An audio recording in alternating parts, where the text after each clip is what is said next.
Chapter 2 of The Science of Being Great by Wallace Wattles. Recording is in the public domain. Heredity and Opportunity. You are not barred from attaining greatness by heredity.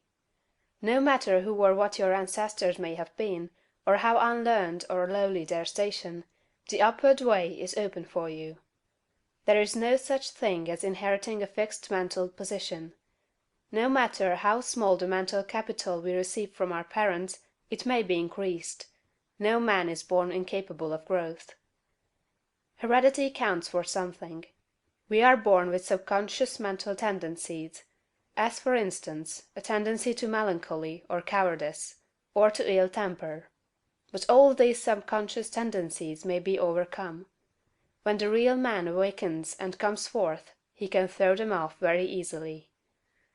Nothing of this kind need keep you down. If you have inherited undesirable mental tendencies, you can eliminate them, and put desirable tendencies in their places. An inherited mental trait is a habit of thought of your father or mother impressed upon your subconscious mind. You can substitute the opposite impression by forming the opposite habit of thought. You can substitute a habit of cheerfulness for a tendency to despondency. You can overcome cowardice or ill temper. Heredity may count for something, too, in an inherited conformation of the skull. There is something in phrenology, if not as much as its exponents claim.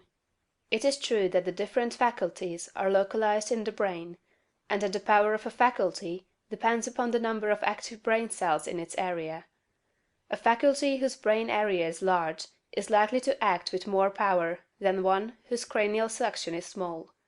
Hence persons with certain conformations of the skull show talent as musicians, orators, mechanics, and so on.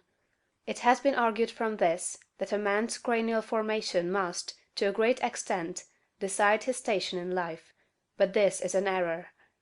It has been found that a small brain section, with many fine and active cells, gives as powerful expression to faculty as a larger brain with coarser cells.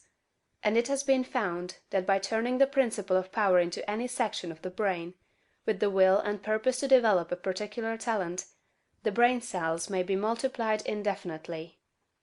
Any faculty, power, or talent you possess, no matter how small or rudimentary, may be increased. You can multiply the brain cells in this particular area until it acts as powerfully as you wish. It is true that you can act most easily through those faculties that are now most largely developed. You can do, with the least effort, the things which come naturally, but it is also true that if you make the necessary effort you can develop any talent. You can do what you desire to do, and become what you want to be. When you fix upon some ideal, and proceed as hereinafter directed, all the power of your being is turned into the faculties required in the realization of that ideal. More blood and nerve force go to the corresponding sections of the brain, and the cells are quickened, increased, and multiplied in number. The proper use of the mind of man will build a brain capable of doing what the mind wants to do. The brain does not make the man makes the brain. Your place in life is not fixed by heredity. Nor are you condemned to the lower levels by circumstances or lack of opportunity. The principle of power in man is sufficient for all the requirements of his soul. No possible combination of circumstances can keep him down, if he makes his personal attitude right and determines to rise. The power which formed man and purposed him for growth also controls the circumstances of society, industry, and government. And this power is never divided against itself. The power which is in you is in the things around you, and when you begin to move forward, the things will arrange themselves for your advantage, as described in later chapters of this book. Man was formed for growth, and all things external were designed to promote his growth. No sooner does a man awaken his soul and enter on the advancing way, than he finds that not only is God for him, but nature, society, and his fellow men are for him also, and all things work together for his good if he obeys the law. Poverty is no bar to greatness, for poverty can always be removed. Martin Luther, as a child, sang in the streets for bread. Linnaeus, the naturalist, had only $40 with which to educate himself. He mended his own shoes, and often had to beg meals from his friends. Hugh Miller, apprenticed to a stonemason, began to study geology in a quarry. George Stephenson, inventor of the locomotive engine, and one of the greatest of civil engineers, was a coal miner, working in a mine, when he awakened and began to think. James Watt was a sickly child, and was not strong enough to be sent to school. Abraham Lincoln was a poor boy. In each of these cases, we see a principle of power in the man that lifts him above all opposition and adversity. There is a principle of power in you. If you use it and apply it in a certain way, you can overcome all heredity, and master all circumstances and conditions, and become a great and powerful personality. End of chapter 2.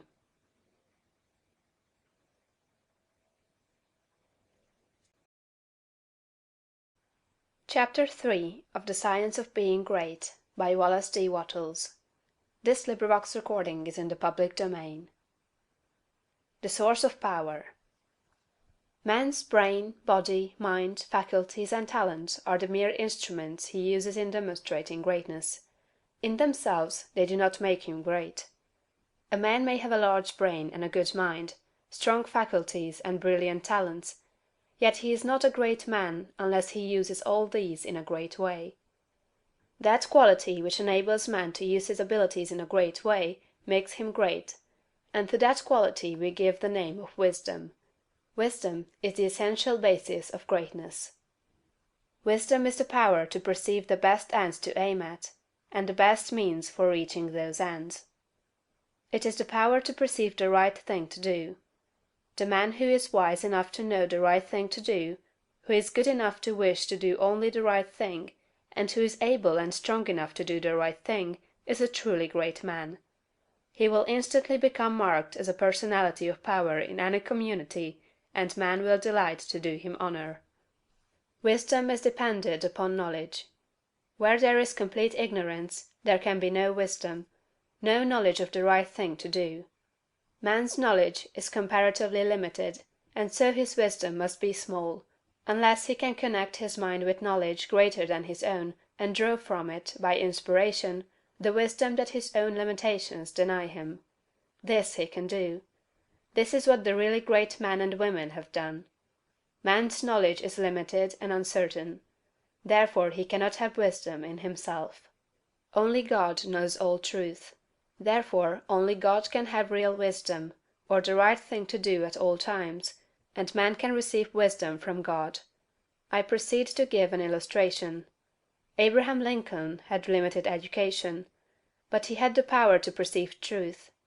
In Lincoln we see preeminently apparent the fact that real wisdom consists in knowing the right thing to do at all times and under all circumstances; in having the will to do the right thing, and in having talent and ability enough to be competent and able to do the right thing. Back in the days of the abolition agitation, and during the compromise period, when all other men were more or less confused as to what was right and as to what ought to be done, Lincoln was never uncertain. He saw through the superficial arguments of the pro-slavery men. He saw also the impracticability and fanaticism of the abolitionists. He saw the right ends to aim at, and he saw the best means to attain those ends. It was because men recognized that he perceived truth and knew the right thing to do, that they made him president. Any man who develops the power to perceive truth, and who can show that he always knows the right thing to do, and that he can be trusted to do the right thing, will be honored and advanced. The whole world is looking eagerly for such men. When Lincoln became president, he was surrounded by a multitude of so-called able advisers, hardly any two of whom were agreed. At times they were all opposed to his policies; at times almost the whole North was opposed to what he proposed to do. But he saw the truth when others were misled by appearances. His judgment was seldom or never wrong. He was at once the ablest statesman and the best soldier of the period. Where did he, a comparatively unlearned man, get this wisdom? It was not due to some peculiar formation of his skull, or to some fineness of texture of his brain. It was not due to some physical characteristics. It was not even a quality of mind due to superior reasoning power. Processes of reason do not often reach knowledge of truth. It was due to a spiritual insight. He perceived truth, but where did he perceive it, and whence did the perception come? We see something similar in Washington, whose faith and courage, due to his perception of truth, held the colonies together during the long and often apparently hopeless struggle of the Revolution. We see something of the same thing in the phenomenal genius of Napoleon, who always knew, in military matters, the best means to adopt. We see that the greatness of Napoleon was in nature rather than in Napoleon, and we discover back of Washington and Lincoln something greater than either Washington or Lincoln. We see the same thing in all great men and women. They perceive truth, but truth cannot be perceived until it exists, and there can be no truth until there is a mind to perceive it. Truth does not exist apart from mind. Washington and Lincoln were in touch and communication with a mind that knew all knowledge and contained all truth. The same is true for all who manifest wisdom. Wisdom is obtained by reading the mind of God. End of chapter 3.